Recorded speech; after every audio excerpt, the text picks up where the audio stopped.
Hello, everyone. Welcome back to me, your host, Christian Watson. It's good to be with you guys today.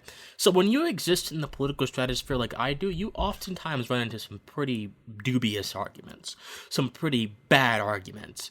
And those arguments can be particularly harmful if they're being posed against something that is particularly materially harmful in the political sense.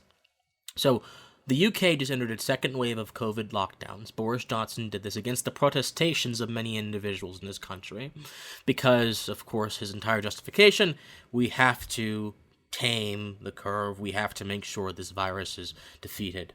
And so, as Reuters reports, the announcement for vaccine came just hours after the government hailed Britain's success in becoming the first country to begin rolling out the vaccine developed by Oxford University and AstraZeneca against COVID-19. Johnson said a new, more contagious variant of the coronavirus, first identified in the United Kingdom and now present in many other countries, was spreading at a great speed and immediate action was needed to slow it down. So, and I'll link the article in the description if you guys want to read it. So, this is the second lockdown, as I mentioned. And I came across a tweet from an organization that I was once affiliated with, and I still have good respect for, Young Americans for Liberty. And here's what they were saying. If you need a lockdown after your lockdown didn't work. Now, before this tweet was unavailable, it was linked to this story.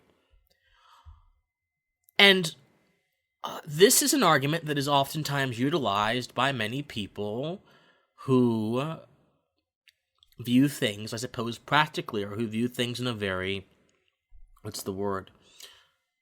apparent sense. But I'm afraid these kind of arguments defeat the true meaning of argumentation. The true meaning of argumentation is to obtain some sense of the truth, to obtain some sense of resonance with the truth. At least that's what I believe it is. And this is what the ancient Greeks would have believed it is, and this is what a lot of people once believed it is. And I think it is evident by the way argumentation is constructed, with logic, with premises, with conclusions, that some broader, more objective truth is a part of the framework of argumentation.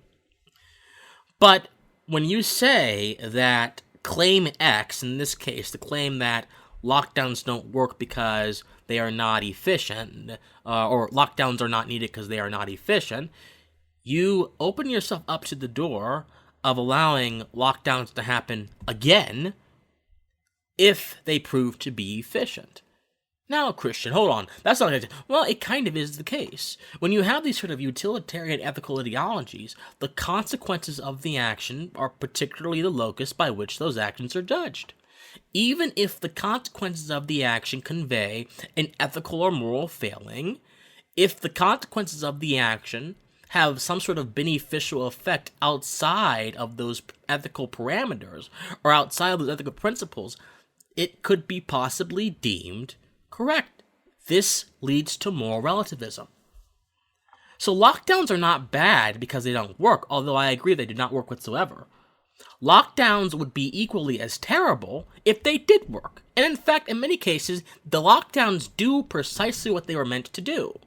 They isolate people from each other, and they reduced the likelihood for a very short period of time of someone being able to have the virus or give it to someone, primarily because you're locking people into a space without other people.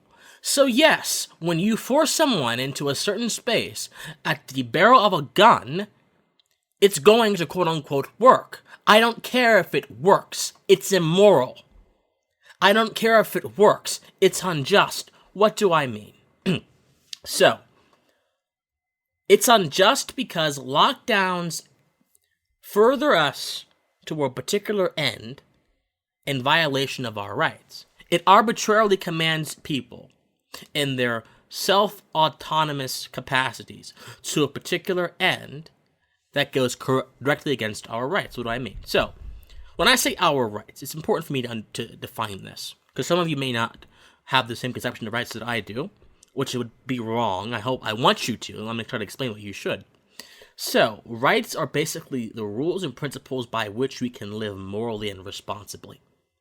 That's what rights are. So even if you believe in positive rights, which means you believe that rights can be hastened or given through direct action, well, such as to put it right for healthcare or whatever, even if you believe in that, you would agree with me with the premise that rights are necessary for us to live responsibly, or rights necessary for us to have a sort of moral framework by which we conduct things in society.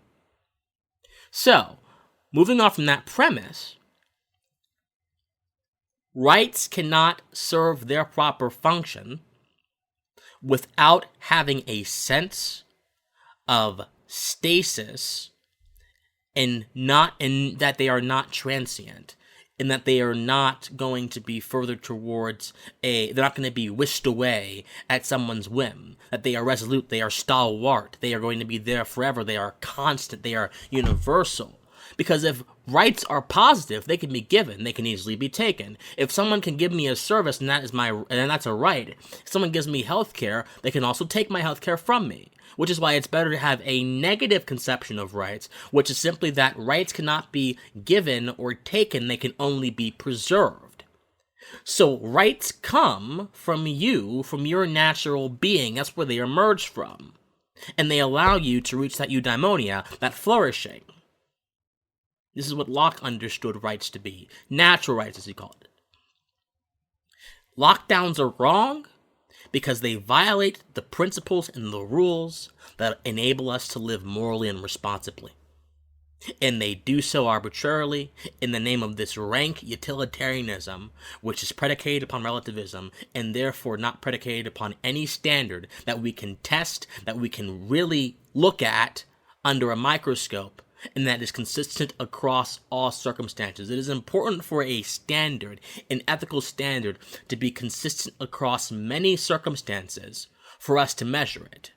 I'm not talking about what Kant said, that we have to have a categorical idea for every single circumstance. What I'm saying is rights should be absolute in that they exist and they are inviolable insofar as we can understand them, and insofar as we have them. That's what I'm saying. But lockdowns go directly against that principle. And they therefore violate the very life force, the very life essence that enables us to live, enables us as human beings to flourish in this world.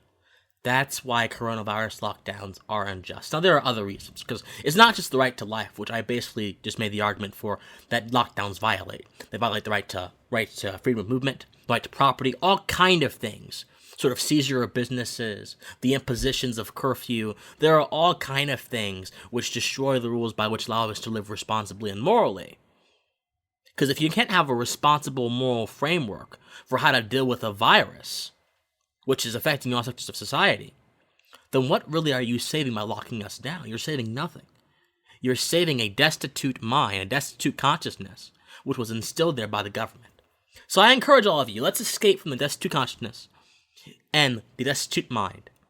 And let's try to have a proper moral and philosophical understanding of these concepts before we allow ourselves to get taken down these very transient, weak argumentative paths like this. I love Yao, but we have to do better in our argumentation if we're going to actually beat authoritarianism and we're going to actually make the case for individual freedom in an era in which many of the rulers of these countries don't even believe it exists. Think on it.